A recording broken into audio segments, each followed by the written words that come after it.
despite having studied finance and economics at the world's best universities, the following question remains unanswered.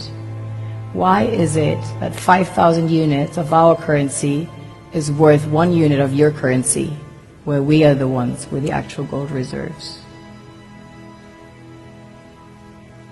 It's quite evident that the aid is in fact not coming from the West to Africa, but from Africa to the Western world. The Western world depends on Africa in every possible way, since alternative resources are scarce out here. So how does the West ensure that the free aid keeps coming? By systematically destabilizing the wealthiest African nations and their systems, and all that backed by huge PR campaigns, leaving the entire world under the impression that Africa is poor and dying and merely surviving on the mercy of the West.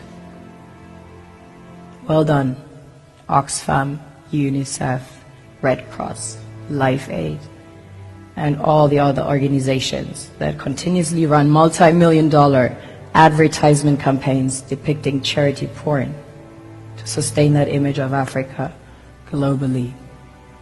Ad campaigns paid for by innocent people under the impression to help with their donations.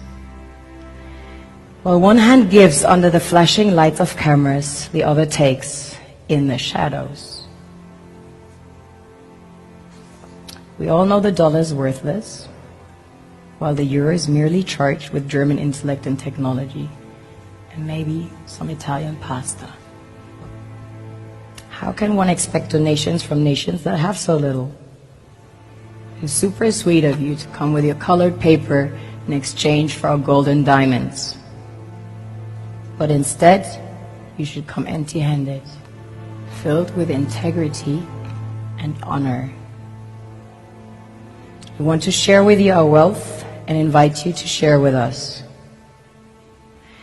The perception is that a healthy and thriving Africa would not disperse its resources as freely and cheaply, which is logical.